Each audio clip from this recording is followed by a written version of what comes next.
Bismillahirrahmanirrahim. Assalamualaikum warahmatullahi wabarakatuh. Alhamdulillahi ala ihsanih wa syukru lahu ala taufiqihi wa amtinani. Wa asyhadu an la ilaha illallah wahdahu la syarika lahu ta'ziman li sya'nih. Wa asyhadu anna Muhammadan abduhu wa rasuluhu da'ala ridwanih. Allahumma salli alaihi wa ala alihi wa ashabihi wa ikhwanih. Para pemirsa yang dirahmati oleh Allah Subhanahu wa taala, insyaallah pada kesempatan kali ini kita akan melanjutkan bahasan kita tentang kisah-kisah para nabi dan rasul. Dan pada 2 pertemuan yang lalu atau 3 pertemuan yang lalu sudah kita bahas tentang silsilah para rasul dan juga tentang Nabi Adam alaihissalam. Maka pada pertemuan kali ini kita akan bahas Nabi dan Rasul yang sangat mulia, dialah Nabi Nuh alaihissalam. Nabi Nuh alaihissalam. Nabi Nuh alaihissalam, ya Allah sebutkan kisahnya dalam banyak surat, ya. Di antara surat Al-A'raf, kemudian dalam surat Hud, dalam surat Al-Mu'minun, ya, kemudian dalam surat Nuh, dalam surat Al-Qamar. Allah mengulang-ulang menunjukkan bahwasanya pembahasan tentang kisah kaum Nabi Nuh dan kisah Nabi Nuh pembahasan yang penting. Tentu banyak pelajaran di sana, ya. Buktinya Allah ulang-ulang pembahasan tentang kisah Nabi Nuh alaihissalam. Terutama surat Nuh turun di fase Mekah, ya. Surat Nuh adalah surat Makkiyah. Yang di saat itu Nabi SAW para sahabat mengalami tekanan intimidasi dari kaum Quraisy dengan luar biasa. Maka Allah ingin menjelaskan kepada Nabi tentang kisah orang-orang terdahulu, bagaimana ada seorang Nabi yang pernah sabar luar biasa, dialah Nabi Nuh alaihissalam, ya. Wa kullan naqussu 'alaika min amba'ir rusuli ma nuthabbitu bihi fuadak. Kata Allah Subhanahu wa taala, dan kami, ya, mengisahkan kepada engkau kisah-kisah para rasul wahai Muhammad, buat apa? Ma nuthabbitu bihi fuadak, yang akan mengkokohkan hatimu dengan mendengar kisah-kisah tersebut, ya. Kemudian juga tatkala Allah menceritakan tentang kisah Nabi Nuh dalam surat Hud, kisah yang panjang, di akhir ayat, di akhir kisah kata Allah Subhanahu wa taala, wasbir innal aqibata lil muttaqin. Bersabarlah wahai Muhammad, sungguhnya kesudahan yang bagi orang-orang yang bertakwa, ya. Kenapa? Karena Nabi Nuh alaihissalam ini sosok, ya, sosok kesabaran yang luar biasa. Para mirsa yang dirahmati oleh Allah Subhanahu wa taala, kisah Nabi Nuh dan juga kisah-kisah para nabi yang lain adalah kisah yang nyata, bukan kisah yang fiktif, ya. Semua kisah yang Allah sebutkan dalam Al-Quran adalah kisah nyata. Tidak ada kisah yang hanya karangan, ya, fiktif, tapi kisah yang benar-benar fakta pernah terjadi, ya. Oleh karenanya Allah mengatakan, ya, maka haditha yuftara, ketika Allah menceritakan tentang kisah Nabi Yusuf alaihissalam, ya, kata Allah, laqad kana fi qasasihim ibratul liulil albab ma kana haditha yuftara. Sungguh pada kisah mereka ada pelajaran bagi orang-orang yang cerdas, dan itu bukan kisah yang yuftara, kisah yang dibuat-buat. Kenapa ini perlu saya ingatkan? Karena ada sebagian orang liberal di negeri kita yang menganggap bahwasanya kisah-kisah yang dalam Al-Quran adalah kisah-kisah yang fiktif, tidak nyata. Dia menyangka Allah hanya menyampaikan kisah-kisah tersebut dalam rangka untuk memberi pelajaran, seperti kisah misalnya kancil dan buaya misalnya, kisah yang tidak pernah ada tetapi hanya dibuat, cerita-cerita yang dibuat-buat yang bisa diambil pelajaran dari kisah-kisah tersebut, sehingga dia meyakini bahwasanya kisah Nabi Nuh alaihissalam yang terjadi itu tidak benar, ya. Bahkan dia nyatakan dalam sebagian tulisannya, orang liberal ini, ya, dia mengatakan kisah Nabi Nuh, saya tidak setuju bagaimana kemudian Nuh berdakwah, kemudian kaumnya tidak menerima, lantas Allah siksa mereka, Allah turunkan banjir yang akhirnya menghabisi mereka.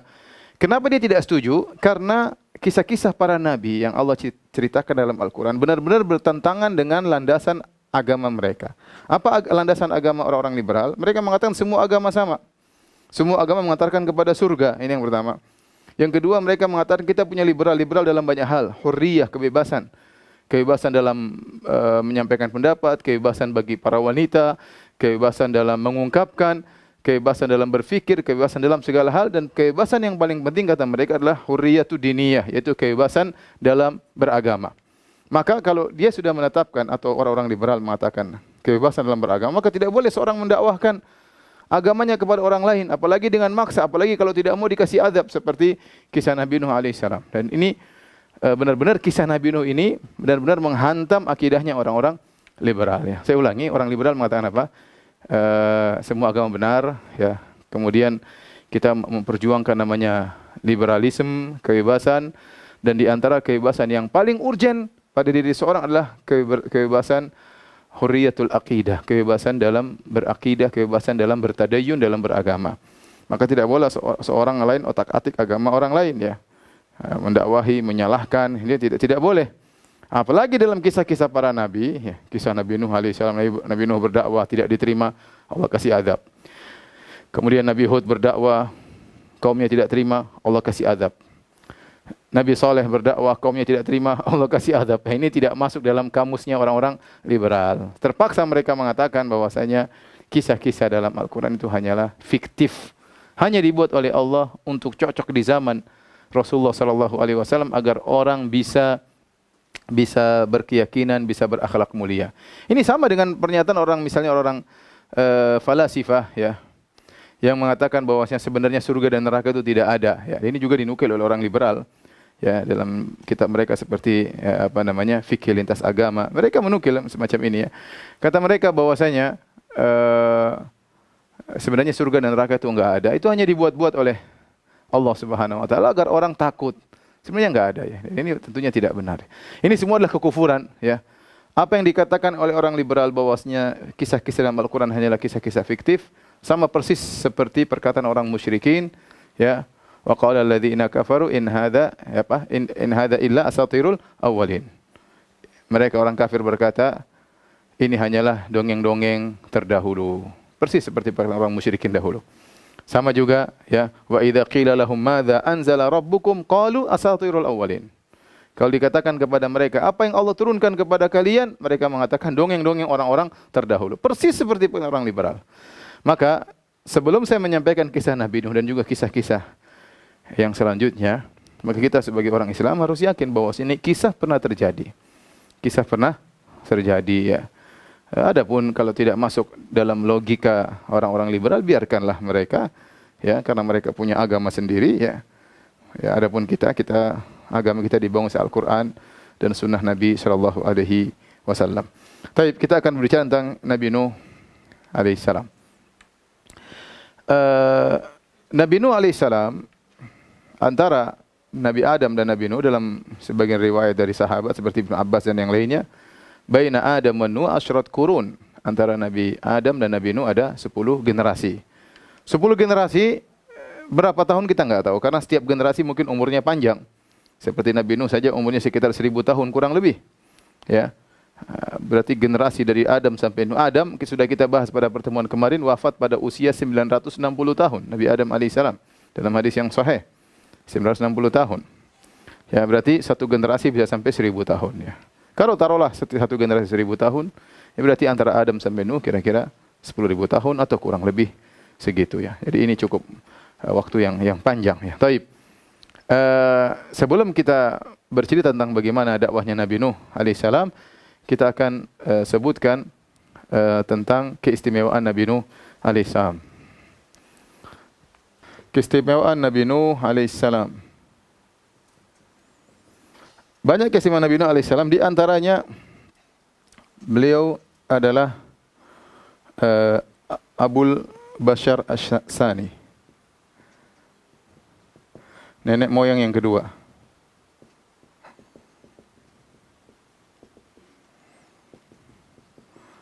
Kemudian di antara keistimewaan Nabi Nuh alaihissalam, umruhu ya haula 1000 sanah. Umur beliau panjang, kurang lebih 1000 tahun. Dan dakwahnya 950 tahun. Dan ini masa yang sangat panjang. Kemudian di antara keistimewaan Nabi Nuh alaihissalam, beliau adalah awalur rusul ila ahlil ard. Rasul yang pertama yang diutus di bumi. Ya. Kemudian di antara keistimewaan Nabi Nuh alaihissalam, Allah menamakan beliau Abdan Syakura. abdan syakura, ya. Kemudian di antaranya beliau adalah ahad ulul azmi minar rusul.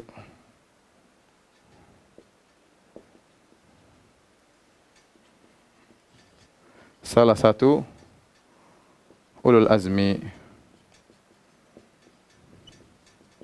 Ulul azmi itu rasul-rasul yang begitu sabar, ya.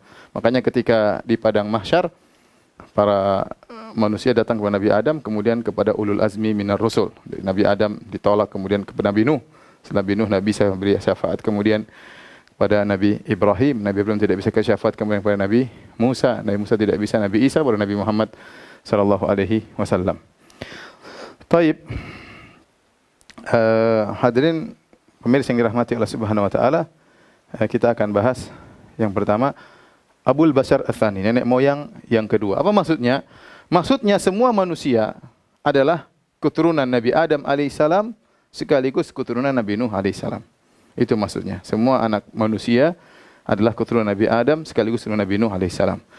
Dalilnya di antaranya Allah Subhanahu wa taala berfirman dalam surat Al-Isra, ya, wa ataina Musal kitaba wa ja'alnahu hudal li bani Israila alla tattakhidhu min duni wakila dzurriyyata man hamalna ma'a Nuh. Innahu kana 'abdan syakura. Allah tatkala berbicara tentang Bani Israel, kata Allah Subhanahu wa taala, dzurriyyata man hamalna ma'a Nuh. Keturunan bahwasanya Bani Israel adalah keturunan, dzurriyyah itu keturunan orang-orang yang kami angkut bersama Nuh. Yang kami angkut bersama Nuh. Bersama Nuh di kapal. Jadi, bahkan Bani Israel adalah keturunan Nabi Nuh alaihissalam. Keturunan Nabi Nuh alaihissalam. Ya. Jadi Allah mengatakan Bani Israel adalah keturunan Nabi Nuh alaihissalam. Kemudian dalam ayat yang lain, Allah mengatakan wa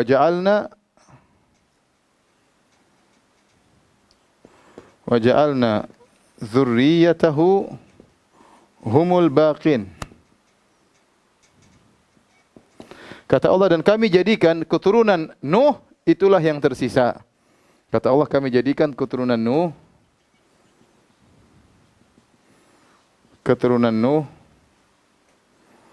alaihissalam yang tersisa.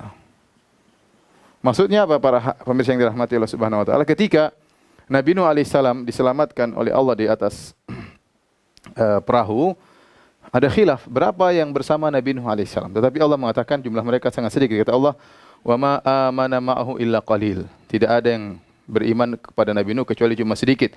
Pendapat yang paling banyak di antara banyak pendapat para ulama, yaitu jumlah paling banyak 80 bersama Nabi Nuh.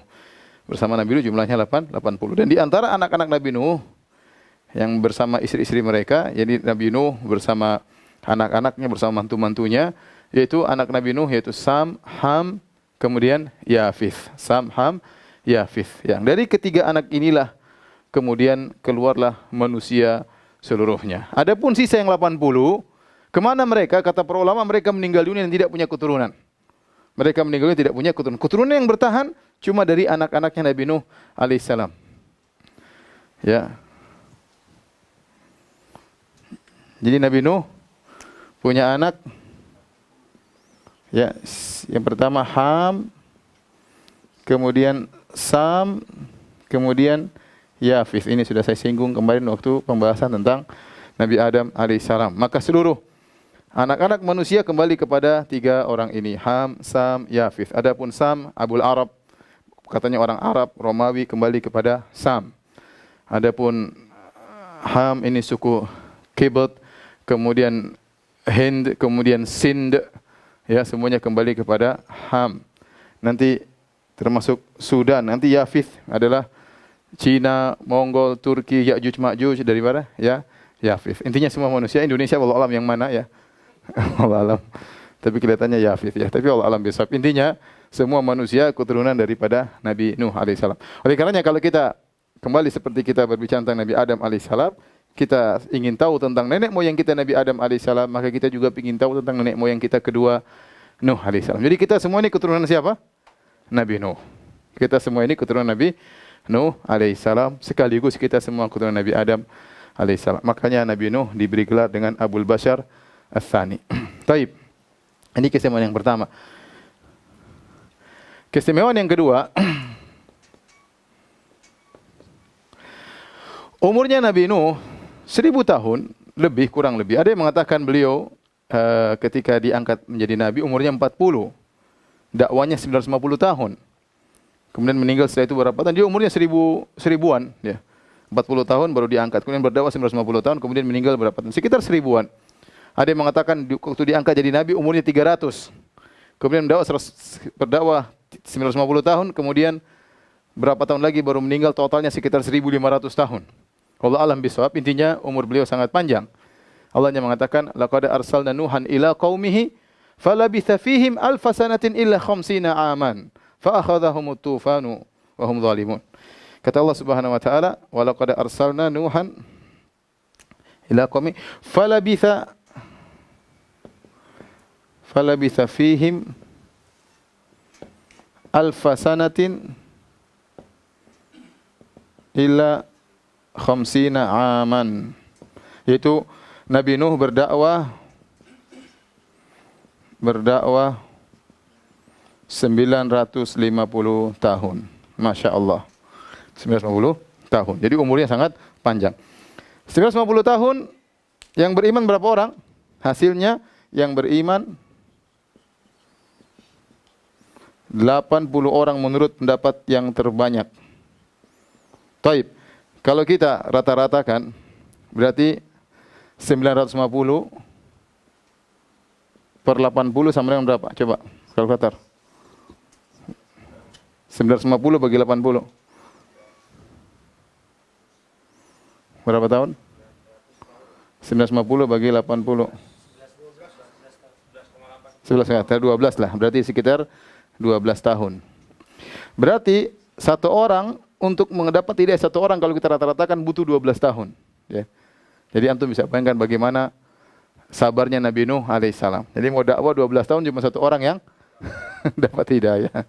Kita baru 3 kali pertemuan nggak dapat hidayah, selamat jalan ya.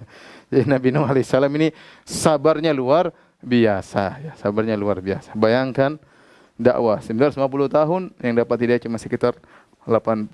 Jadi 12 tahun baru satu orang dapat hidayah. Kalau kita mau rata-ratakan ini jumlah yang sangat berat. Ya, 12 tahun cuma satu orang dapat hidayah ya. Baik.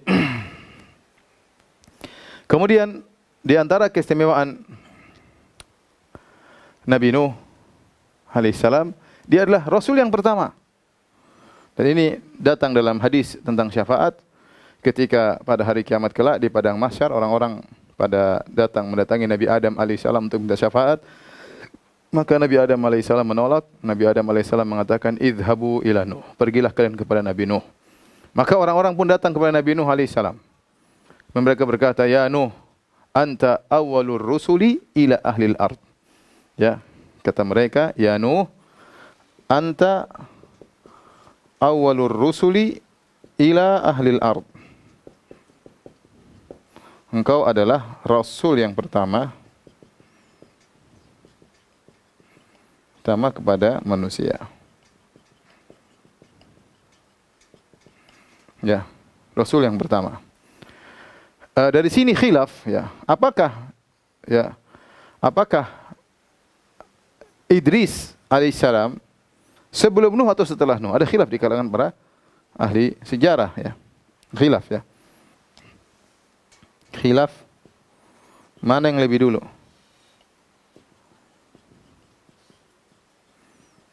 Ada yang mengatakan yang lebih dulu Idris. Dan ini rata-rata ahli tarikh mengatakan demikian. Ada yang mengatakan yang lebih dulu adalah Nuh baru Idris. Ya, karena hadis jelas mengatakan anta awwalur rusuli. Ya.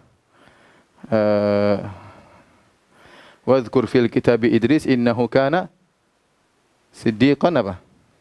Nabiyan, ya. Kemudian yang mana lebih dulu, Idris atau Nuh? Wallahu a'lam bishawab, ya. apakah Idris dulu atau Nuh lebih dahulu? Yang jelas ayat atau hadis menyatakan Nuh adalah rasul yang pertama. Dan kemudian Nuh bukan keturunan Idris. Nuh bukan keturunan apa? Idris, ya. Seandainya Idris pun lebih dahulu sebelum Nuh, maka dia bukan dari Nuh, bukan dari keturunan Idris, ya. Dalilnya apa? Dalilnya disebut oleh Ibnu Al-Arabi dalam kitabnya Ahkamul Quran, ya. Dia mengatakan bahwasanya Nuh adalah rasul yang pertama. Pertama dalilnya adalah hadis ini. Yang kedua, ketika Nabi SAW Isra Mi'raj, waktu Nabi ketemu Nabi Adam, Nabi Muhammad SAW ketemu Nabi Adam, maka Nabi Adam mengatakan, marhaban bin Nabi Saleh wal Ibni Saleh. Kata Adam alaihissalam, selamat datang kepada Nabi yang saleh dan kepada anakku yang saleh. Kepada anakku yang saleh. Demikian juga ketika Nabi Muhammad SAW ketemu dengan Nabi Ibrahim. Maka Nabi Ibrahim berkata, marhaban bin Nabi Saleh wal Ibni Saleh. Selamat datang kepada Nabi yang soleh dan kepada anakku yang soleh. Kenapa? Karena Nabi Muhammad SAW keturunan Nabi Ibrahim dan juga Nabi Muhammad keturunan Nabi Adam alaihissalam. Makanya Adam dan Ibrahim alaihissalam ketika memanggil Nabi, dia mengatakan marhaban bibni saleh, selamat datang kepada anak yang soleh. Karena Nabi Muhammad keturunan mereka. Tetapi ketika Nabi SAW ketemu dengan Nabi Idris, Isra Mi'raj di langit sana, Nabi Idris hanya berkata sebagaimana nabi-nabi yang lain. Nabi Muhammad ketemu Nabi Musa, ketemu dengan Nabi Isa, ketemu dengan Nabi Yusuf. Semuanya mengatakan marhaban bil akhis saleh. Selamat datang kepada saudaraku yang saleh. Karena mereka bersaudara. Mereka tidak mengatakan selamat datang kepada anak.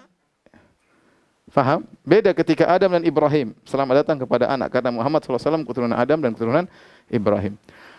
Nah, ketika Nabi ketemu Nabi Idris di Isra Mi'raj, maka Nabi Idris berkata, marhaban bin Nabi Saleh wa bibni Saleh, bil akhi Saleh. Selamat datang kepada Nabi yang saleh dan kepada saudara yang saleh. Ini dalil bahwasanya Nabi Muhammad bukan keturunan Nabi Idris. Seandainya Nabi Muhammad keturunan Nabi Idris, maka Nabi Idris akan berkata selamat datang kepada anak yang saleh. Intinya, Allah alam bisawab, pendapat yang lebih kuat, yang lebih dahulu adalah Nabi Nuh, atau Nabi Nuh yang jelas adalah Rasul yang pertama. Rasul yang pertama. Taib. Di antara keistimewaan Nabi Nuh alaihissalam, Allah Subhanahu wa taala menamakannya dengan abdan syakura, ya. Seperti tadi kita sebut dalam surat Al-Isra, wa ataina Musal kitaba wa ja'alna hudal li bani Israila alla tattakhidhu min duni wakila dzurriyyata man hamalna ma'a Nuh innahu kana 'abdan syakura. Sungguhnya Nuh adalah hamba yang paling sangat bersyukur. Nuh adalah hamba yang sangat bersyukur. Hamba yang sangat pandai bersyukur. Timbul pertanyaan para pemirsa yang dirahmati oleh Allah Subhanahu wa taala. Nuh alaihissalam dijadikan kisahnya oleh Allah sebagai contoh sabar, bukan contoh bersyukur. Kalau bersyukur mungkin kisah Nabi Sulaiman alaihissalam, Nabi Daud alaihissalam, nabi-nabi yang kaya-kaya, ya. Sementara Allah ketika membawakan kisah Nabi Nuh kepada Nabi Muhammad SAW, tujuannya agar apa? Agar Nabi Muhammad bersabar. Makanya di akhir ayat Allah mengatakan, wasbir innal aqibata lil muttaqin. Bersabarlah engkau Muhammad sebagaimana sabarnya Nabi Nuh. Ya, innal aqibata lil muttaqin. Ya, sungguhnya kesudahan yang baik bagi orang-orang yang bertakwa. Timbul pertanyaan, kenapa tidak dikatakan hamba yang bersabar? Kenapa Allah tidak mengatakan abdan saburan, hamba yang sabar? Ini yang harus kita pikirkan. Apa yang menyebabkan Nuh dikatakan sebagai hamba yang bersyukur, bukan hamba yang bersabar? Dan ini benar-benar dikenali oleh para manusia tatkala di padang mahsyar. Ketika mereka datang meminta syafaat kepada Nabi Nuh, mereka menyebutkan dua keistimewaan Nabi Nuh. Kata mereka, ya Nuh, anta awalur rusuli ila ahlil ardi. Wahai Nuh, engkau adalah rasul yang pertama yang diutus di atas muka penduduk bumi. Wa qad sammaka Allahu 'abdan syakura, dan Allah menamakan engkau dengan hamba yang pandai bersyukur. Dan ini menakjubkan, Nabi Nuh diuji dengan ujian luar biasa. Bayangkan berdakwah 950 tahun. Istrinya kafir, anaknya kurang ajar, kaumnya brengsek. Nanti kita ceritakan. luar biasa. Harusnya dia contoh yang bersabar, tapi ternyata dia contoh yang bersyukur. Kenapa? Kata para ulama, dalam ujian yang begitu berat, dia masih pandai bersyukur. Dalam ujian yang berat, disebutkan setiap dia habis makan, dia memuji Allah. Setiap pakai sendal, dia memuji Allah. Setiap pakai baju, dia memuji Allah. Dalam segala hal, dia memuji Allah Subhanahu wa taala. Seperti Nabi SAW selalu mengatakan alhamdulillah ala kulli hal. Dalam segala hal. Apapun Nabi Nuh alaihissalam mengedepankan syukur kepada Allah Subhanahu wa taala. Ini yang harus kita, ya paling tidak kita bisa tiru-tiru sedikit Nabi Nuh alaihissalam. Ya. Saya kadang mikirin luar biasa Nabi Nuh alaihissalam. Harusnya yang paling pas hamba bersabar, tapi ternyata Allah menamakannya hamba bersyukur. Kenapa? Dalam ujian yang begitu berat, ternyata beliau alaihissalam senantiasa bersyukur kepada Allah, tidak banyak mengeluh. Ya, padahal ujiannya begitu berat. Alaihissalam. Inilah Nuh diberi nama oleh Allah adalah abdan syakuran. Adapun keistimewaan yang lain ini dimiliki juga oleh lima nabi yang lain. Siapa ulul azmi minar rasul? Yang pertama siapa? Nuh. Yang kedua siapa? Ibrahim. Kemudian Musa alaihissalam. Kemudian Isa alaihissalam. Yang kelima Muhammad sallallahu alaihi wasallam. Ulul azm ini artinya tekad. Jadi mereka ini ulul azmi minar rusul, fasbir kama sabar ulul azmi minar rusul. Kata Allah Subhanahu wa taala, fasbir kama sabara ulul azmi minar rusul. Kata Allah, bersabarlah sebagaimana sabarnya ulul azmi. Rasulullah tersebut meskipun diuji, mereka tatkala diuji mereka tidak pasrah. Dalam kesabaran mereka tak berusaha. Mereka punya azam. Jadi ini sering saya sampaikan bahwasanya namanya sabar itu bukan berarti pasrah, tapi ada ikhtiar. Namanya azam, bukan namanya sabar itu bukan pasrah. Misalnya orang sakit, sabarlah, enggak mau kemana-mana. Enggak, kalau sakit ya berusaha, berobat. Itu namanya punya azam. Ya, misalnya berdakwah kemudian maki-maki orang bukan berarti akhirnya berhenti. Enggak. Sabar dengan maki-makian tersebut, tetap berjalan berdakwah. Itu maksudnya. Ya. Dan ini nabi-nabi ini semua diuji luar biasa. Ya, Nabi Nuh luar biasa, Nabi Ibrahim ujiannya luar biasa, Nabi Musa ujiannya luar biasa. Memang Nabi sabar-sabar semua. Nabi Isa alaihissalam ujian luar biasa.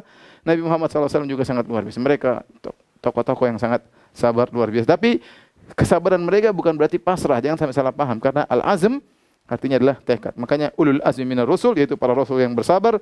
Tapi di balik kesabaran mereka, mereka punya azam yang kuat, tekad untuk terus menjalankan dakwah kepada Allah Subhanahu wa taala. Taib. Ini di antara keistimewaan Nabi Nuh alaihissalam. Kalau sudah tolong dihapus.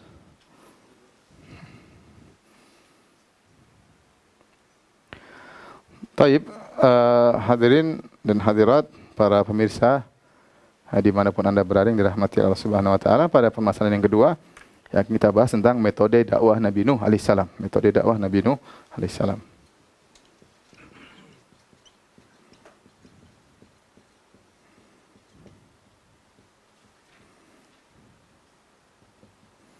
Jadi para ulama mengatakan bahwasanya contoh nabi yang sangat bersabar dalam dakwah Nabi Nuh alaihissalam. Makanya di surat Al-Ankabut Allah buka dengan firman Alif Lam Mim. Ahasiban nasu ayyutraku ayyaqulu amanna wa hum la yuftanun wa laqad fatanna alladhina min qablihim fala ya'lamanna Allahu alladhina sadaqu wa la ya'lamanna al-kadzibin. Kata Allah, ahasiban nasu ayyutraku, apakah manusia setelah mengucapkan kami beriman dibiarkan saja? Enggak, pasti akan diuji. Enggak mungkin orang mengatakan saya beriman, berikrar saya beriman terus tidak diuji. Enggak. Itu bukan sunnatullah. Sunnatullah adalah menguji orang yang mengaku beriman. Ya, karena memang manusia diciptakan untuk diuji. Diuji dengan ketakutan, diuji dengan macam-macam. Di antaranya ujian dalam dakwah. Jadi setelah Allah mengatakan di awal surah Al-Ankabut, ahasiban nasu ayyutraku ayyaqulu amanna wa hum la yuftanun, apakah manusia menyangka dibiarkan mengucapkan kami beriman dan tidak diuji? Sungguh kami telah menguji orang-orang sebelum mereka. Fala ya'lamanna Allahu alladhina shadaqu, agar Allah tahu mana di antara mereka yang imannya benar, wala ya'lamanna al-kadzibin, agar Allah tahu mana yang dusta di antara mereka. Setelah itu Allah lanjutkan sampai pada sekitar ayat 14, Allah sebutkan kisah Nabi Nuh. Ya. Walaqad arsalna Nuhan ila qaumihi falabitha fihim alfa sanatin illa khamsina aman fa akhadhahum at-tufanu wa hum zalimun. Kata Allah, maka kami utus Nuh kepada kaumnya dan dia berdakwah kepada kaumnya 950 tahun. 950 tahun. Ya. Jadi di antara ujian, kita tahu ujian banyak ya, ujian banyak. Allah berikan ujian dengan berbagai macam ujian. Di antaranya ujian dakwah. Dan di antara contoh orang diuji dalam dakwah adalah Nabi Nuh alaihissalam. Jadi kita bilang tadi, coba dia dakwah 950 tahun, yang dapat hidayah cuma berapa? 80 orang. Kata Allah, wa ma amana ma'ahu illa qalil. Tidak ada yang beriman kecuali cuma sedikit. Nah, kita ingin menjelaskan apa sih metode dakwah Nabi Nuh alaihissalam. Ya, Allah sebutkan dalam Al-Quran beberapa metode. Pertama, ya Nabi Nuh alaihissalam memberi peringatan.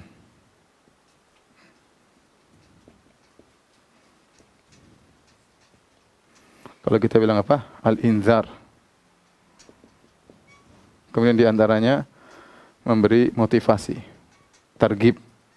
Ini tarhib. Targhib. Motivasi. Kemudian di antaranya dakwah siang dan malam.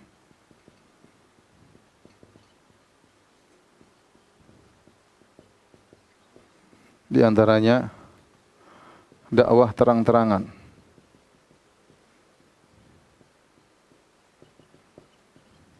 Di antaranya kemudian dakwah ya sir, diam-diam. Ya.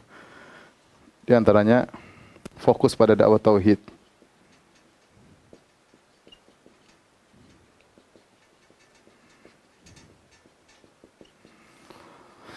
Baik, inilah di antara hal-hal yang dilakukan oleh Nabi Nuh alaihissalam dalam berdakwah, yang kebanyakan Allah sebutkan dalam surat Nuh, Ya.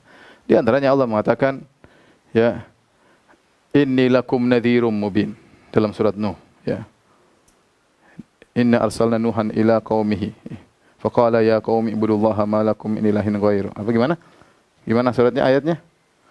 Ya, di antaranya Nuh berkata, inni lakum nadhirum mubin. Inni lakum nadhirum mubin.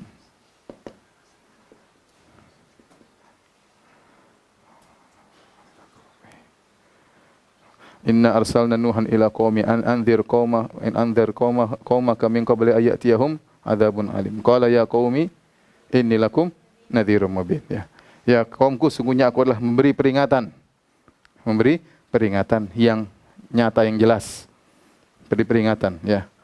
Apa? Kalau kalian tidak beriman, akan turun azab yang pedih. Ya. Dalam ayat yang lain, laqad arsalna Nuhan ila qaumihi faqala ya qaumi ibudullaha ma lakum min ilahin ghairuh inni akhafu alaikum adzaba yaumin azim. Ya. Sungguhnya aku khawatir, inni akhafu alaikum adzaba yaumin azim. Ya kaumku, aku khawatir menimpa kepada kalian azab di hari yang dahsyat, ya, azab di hari yang dahsyat.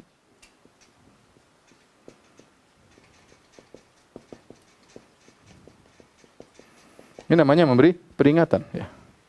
Oleh karenanya seorang dalam berdakwah, ya, jangan dia hanya berdakwah yang targhib aja, motivasi fadhail amal aja, amal ini, tapi harus juga ada beri peringatan, ya.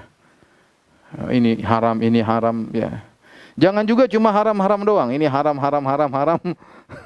Tidak ada motivasi tentang pahala-pahala fadhil amal. Maka digabungkan antara keduanya. Nabi Nuh alaihissalam menggabungkan keduanya. Beliau memberi inzar, beliau juga memberi motivasi, ya. Ani ibudullaha wattaquhu wa ati'un, ya. Yaghfir lakum min dzunubikum wa yuakhirukum ila ajalin musamma. Di antaranya Nabi Nuh memberi motivasi dunia dan akhirat kepada kaumnya, ya. Motivasi, ya, dunia dan akhirat. Di antaranya dunia, di umur panjang, ya. Wa yuakhirkum ila ajalin musamma.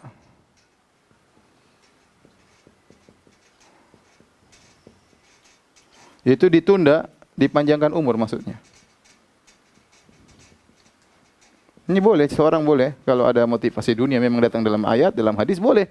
Seperti kata Nabi sallallahu alaihi wasallam, "Man ahabba an yubsata lahu fi rizqihi wa yunsa lahu fi athari falyasil rahimah." Barang siapa ingin dilapangkan rezekinya, ingin dipanjangkan umurnya, sambung silaturahmi. Itu motivasi dunia atau akhirat?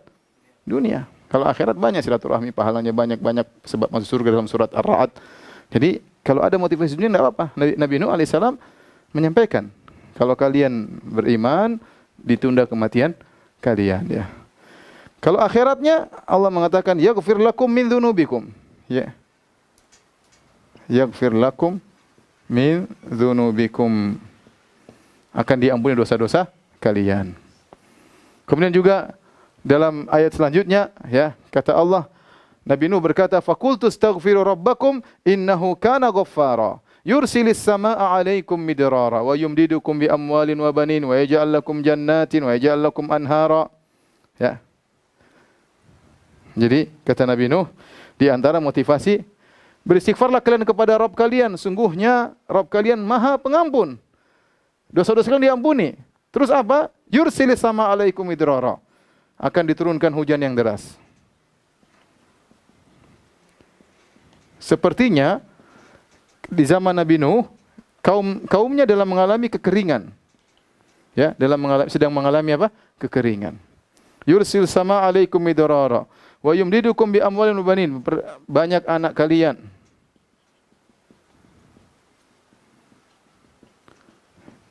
Banyak harta kalian. Yursil wa yumdidukum bi amwalin wa banin, ja'al lakum jannatin wa ja'al lakum anhara. Akan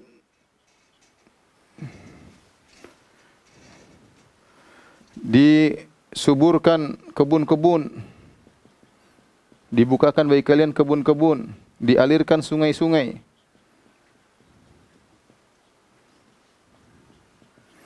Jadi lihat, Nabi Nuh alaihissalam ketika berdakwah memberi targhib dan tarhib, ya. Targhib motivasi, indar, tarhib.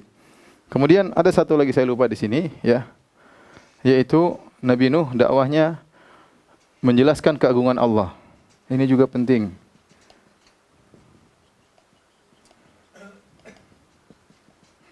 Membuat orang ingat akan keagungan Allah Subhanahu wa taala. Seperti dilanjutkan dalam surat Nuh, kata Nabi Nuh, "Ma lakum la tarjuna lillahi waqara wa qad khalaqakum atwara. Alam tarau kaifa khalaqallahu sab'a samawatin tibaqa wa ja'ala al-qamara fihinna nura wa ja'ala asy-syamsa siraja. Wallahu anbatakum minal ardi nabata, thumma yu'idukum fiha wa yukhrijukum ikhraja. Wallahu ja'ala lakumul arda bisata litasluku minha subulan fijaja." Apa artinya? Kenapa malakum la tarjuna lillahi waqara? Kenapa kalian tidak mengagungkan Allah wahai kaumku? Laqad khalaqakum atwara. Allah telah menciptakan kalian dengan tahapan-tahapan, ya. Dari air mani jadi manusia, dari anak kecil sampai besar, ya.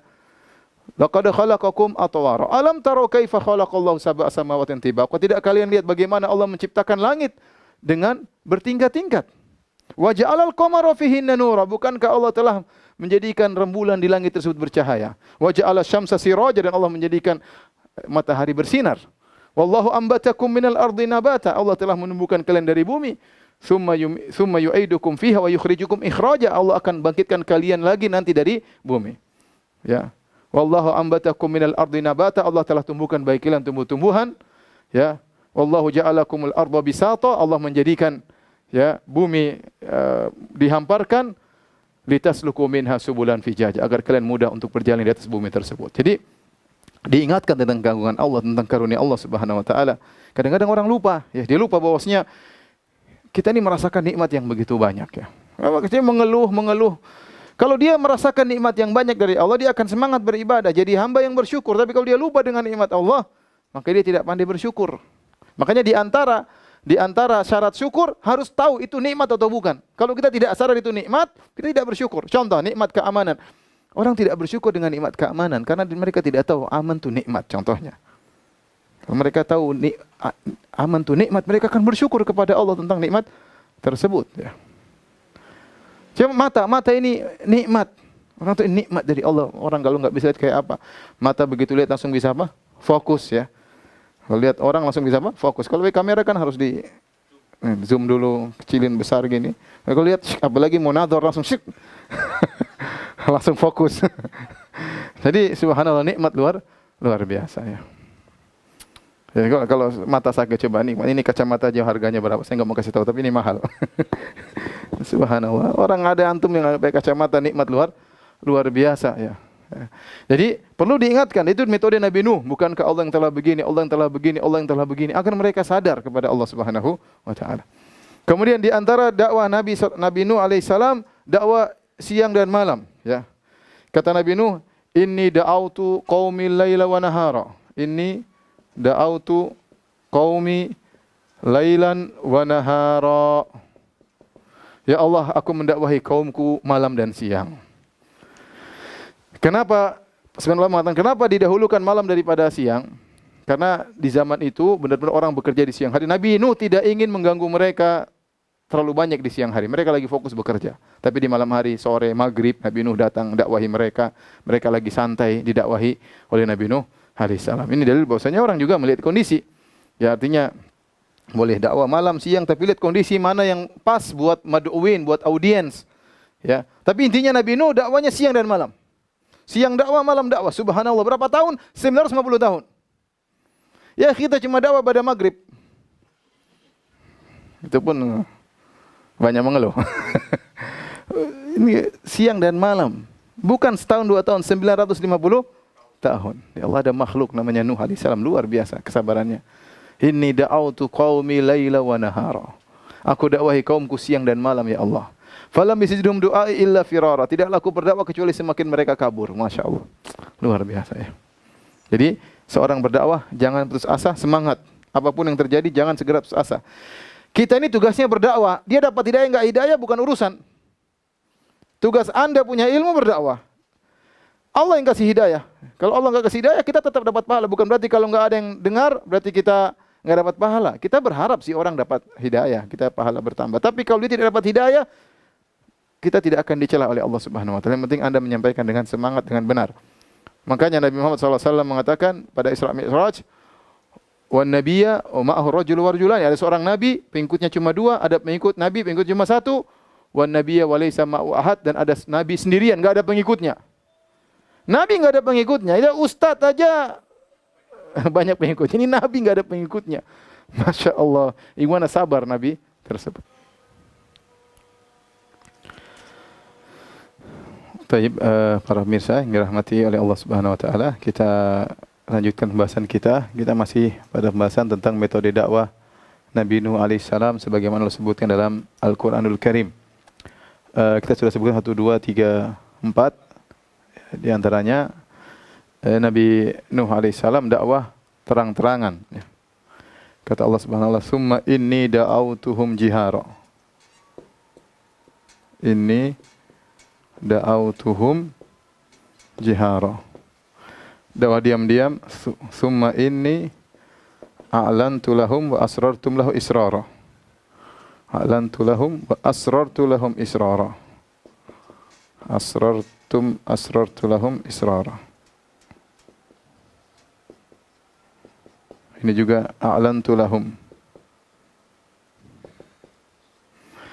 Jadi di antara metode dakwah Nabi Nuh alaihissalam, beliau berdakwah terang-terangan, jiharan, terang-terangan, ya. Kemudian tidak sembunyi-sembunyi, ya. Terkadang dengan diam-diam, terkadang dengan terang-terangan, ya. Dan ini 2 metode, jadi artinya Nabi Nuh alaihissalam berusaha menggunakan metode apapun, yang penting bisa berhasil, ya. Maka beliau berdakwah siang dan malam, terkadang dengan terang-terangan. Terangan maksudnya apa? Terang-terangan itu beliau datang ke perkumpulan kaumnya, kemudian beliau berdakwah. Beliau berdakwah menyampaikan dakwah di tengah-tengah orang, mungkin di pasar-pasar, mungkin di kota-kota, terang-terangan. Atau ada sekumpulan orang, beliau datang kemudian menyampaikan dakwah agar mereka mendengar apa yang disampaikan oleh Nabi Nuh alaihissalam, agar mereka mendengar risalah dari Allah Subhanahu wa taala. Kemudian wa asrartu lahum israra. Terkadang Nabi Nuh juga dakwah diam-diam. Maksudnya diam-diam dakwah mungkin di antara kalau kita katakan dakwah fardiyah, dia itu datang sendiri. Datang kepada pribadi. Karena ada sebagian orang dia tidak suka kalau didakwahi di depan banyak orang. Dia lebih suka kita dakwah diam-diam, datang ke rumahnya, kita ngobrol. Ada orang macam-macam ya. Seperti sekarang ada orang mungkin dia malu ke masjid mungkin ya. dia ingin pengajian di rumah misalnya, enggak ada masalah. Ingin di rumah, enggak dilarang. Pengajian di mana saja tidak jadi masalah. Yang penting jangan kita, saya khusus ustadz hotel ya, enggak boleh kalau gitu. Ada orang mau di hotel pengajian, oke. Ada orang mau di seminar pengajian, oke. Ada pengajian di atas gunung, oke. Ada pengajian di rumah, oke. Pengajian di pasar, oke. Yang penting pengajian, jangan melanggar syariat, ya. Ya, semuanya kita dakwahi. Orang miskin juga butuh didakwahi, orang kaya juga butuh didakwahi, ya. Ya, adapun ustadz yang kaya-kaya doang aja ini juga jangan. Yang miskin juga butuh ilmumu, ya. Yang miskin aja, yang kaya juga jangan dibiarkan, ya. Yang kaya juga kalau dapat hidayah, mereka akan banyak memberi bantuan kepada Islam. Jadi intinya dakwah dengan cara apapun, ya silakan. Yang penting tidak melanggar syariat. Nabi Nuh berdakwah terang-terangan, berdakwah diam-diam. Dan kita lihat ternyata nanti akan kita lihat audiens Nabi Nuh orang-orang kaya. Makanya Nabi Nuh dihina oleh mereka, ya dianggap rendah oleh mereka, tapi Nabi Nuh terus berdakwah. Kemudian di antara metode Nabi Nuh fokus pada dakwah tauhid. Ya. Ya. Ani'budullaha ma lakum min ilahin ghairuh. Sembahlah Allah, tidak ada Tuhan bagi kalian selain Allah. Ani'budullaha ma lakum min ilahin ghairuh. Dan ini semua nabi begitu.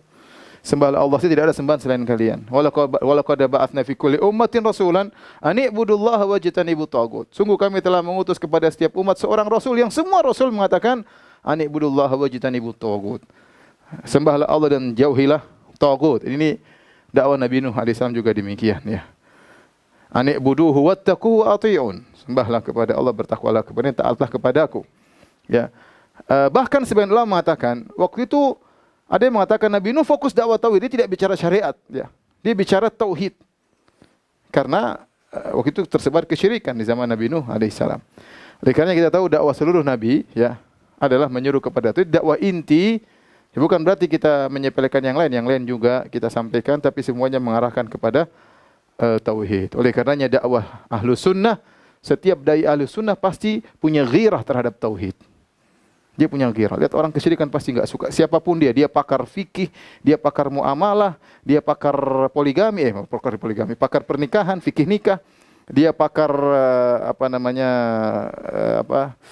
mawaris, hukum warisan, ya. Dia pakar akidah, dia pakar apapun. Kalau sudah bicara tauhid dia pasti punya ghirah, karena itu ciri dai sunnah, ya.